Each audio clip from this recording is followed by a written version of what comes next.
پہلے تو کاٹا کس طرح گیا اور اس کے بعد لاکھوں اینٹوں کو یہاں منتقل کیسے کیا گیا اور پھر 485 فٹ بلندی تک ان کو مہارت کے ساتھ کیسے جوڑا گیا؟ یہ وہ 3 بنیادی سوال ہیں جس نے آج تک انسانی عقل و سائنس کو ورطۂ حیرت میں ڈال رکھا ہے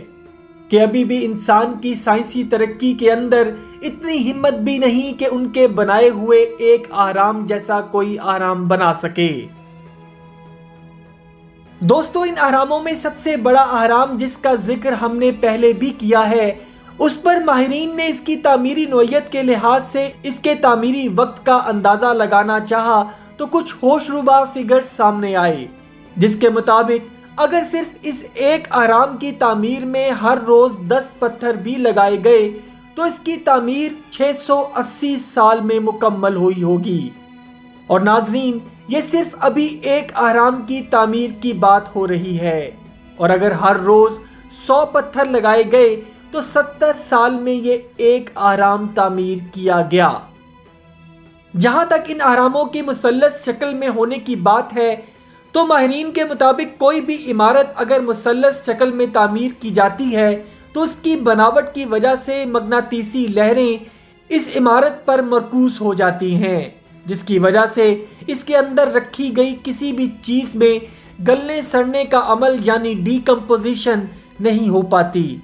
اور شاید اسی لیے فرعونوں نے اپنی حنوط کی گئی لاشوں کو ڈی کمپوزیشن کے عمل سے بچانے کے لیے ان اہراموں یعنی مقبروں کو پیرامڈز یعنی مثلث کی شکل دی۔ اور یہ بات بھی انسانی عقل کو ورطۂ حیرت میں ڈالنے کے لیے کافی ہے کہ 7000 سال پہلے کا انسان فن تعمیر کی اتنی جدت کیسے حاصل کر چکا تھا۔ دوستو، کچھ ماہرین اور تحقیق دانوں کے مطابق اہرام مصر خاص طور پر بڑے اہرام انسانی ہاتھوں کی تعمیر نہیں ہے۔ اس کی لاجک وہ یہ دیتے ہیں کہ مصر کے فرعون جادو کے علم میں عروج کمال رکھتے تھے اور یہ تعمیریں اسی جادو کے زور پر ہی شیطانی طاقتوں کے ہاتھوں سے کروائی گئیں، کیونکہ اس کی تعمیر جس میٹیریل اور طریقے سے کی گئی ہے وہ آج سے 7000 سال پہلے گزرے انسان کے بس کی بات نہ تھی۔ لیکن دوستو، یہ بھی صرف ایک تھیوری ہی ہے جس کو ثابت کرنا ناممکن بات ہے۔ دوستو، مصر کے فرعونی دور کی روایات کے مطابق انسان مرنے کے بعد بھی اپنے دیوتاؤں کے لیے زندہ رہتا تھا، تو اسی لیے وہ لاشوں کو حنوط کر کے اہراموں کے اندر رکھ دیا کرتے تھے۔ ان کا ماننا تھا کہ ان کا دیوتا انوبس، جس کا سر گیدڑ کا اور باقی جسم انسان کا تھا، وہ ان لاشوں کی حفاظت کرنے والا ہے۔ آپ نے اگر قدیم مصری نقش نگاری کو فن کو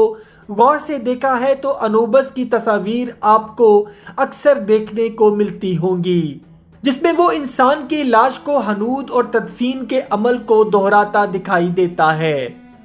اور قدیم مصر میں اس روایت کے لیے لاش کو حنوط کرتے وقت ان کا بڑا کاہن گیدڑ کے سر والی ٹوپی کو پہن کر لاش کو صندوق میں ڈال کر سیدھا کھڑا کر دیتا، اور پھر اس لاش کے لواحقین اس لاش کے سامنے گریا کر کے اس کو کچھ کھلانے کی کوشش کرتے، صرف یہ ظاہر کرنے کے لیے کہ وہ شخص زندہ ہے اور دیوتاؤں کی دنیا میں جا چکا ہے۔ دوستو، فرعون لاشوں کو حنوط کرنے کے ماہر مانے جاتے تھے اور یہ عمل ان کی مذہبی رسومات کا ایک خاص حصہ بھی تھا۔ کچھ عرصہ قبل جب مصر میں ایک ممی کو دریافت کیا گیا تو اس کی تحقیق کے لیے اس کا سٹی سکین کیا گیا، جس سے پتہ چلا کہ اس کی کھوپڑی میں ایک دھاتی ٹیوب موجود ہے، جس سے ظاہر ہوتا ہے کہ حنوط کرتے وقت لاش کے اندرونی اعضاء کو دماغ سمیت باہر نکال لیا جاتا تھا اور پھر جسم کے اندر کے خالی حصے کو اچھے سے دھویا جاتا تھا اور صرف دل کو اس کے اندر چھوڑ دیا جاتا تھا، اور لاش کا جسم خشک ہو جانے کے بعد اس پر مسالہ لگا کر پٹیوں سے اس کو محفوظ کر دیا جاتا تھا، اور یہ سارا عمل تقریباً 40 سے 70 روز میں مکمل ہوتا تھا۔ دوستو، مصر میں موجود تمام اہرام کی تعداد تقریباً 118 سے 138 تک بتائی جاتی ہے، جس میں مختلف چھوٹے اور بڑے اہرام موجود ہیں، اور یہ قدیم مصری تاریخ میں گزرے ہوئے فرعونوں کے مقبرے ہیں۔ دوستو آرام مصر کا سیکرٹ سوسائٹیز، ایلومیناٹی اور فری میسنز کے ساتھ بھی بہت گہرا تعلق ہے، اور یہ تعلق جڑتا جڑتا دنیا کی super power United States of America کے ساتھ کیسے جڑتا ہے، اور USA کے $1 نوٹ کی پشت پر یہی آرام مصر کیا کر رہا ہے۔ دوستو اس پر میں پہلے ہی ایک تفصیلی ویڈیو بنا چکا ہوں، جس کا لنک آپ کو ڈسکرپشن میں مل جائے گا۔ امید کرتا ہوں دوستو آج کی ویڈیو آپ کو پسند آئی ہوگی۔ اگر ویڈیو پسند آئی ہے تو ویڈیو کو لائک، شیئر اور کمنٹ سیکشن میں اپنی رائے کا اظہار ضرور کر دیجیے گا، اور جاتے جاتے چینل کو سبسکرائب کر کے ہماری حوصلہ افزائی بھی کر دیجیے۔ اپنا اور اپنے گھر والوں کا بہت سا خیال رکھیے گا۔ وما علینا الا البلاغ المبین۔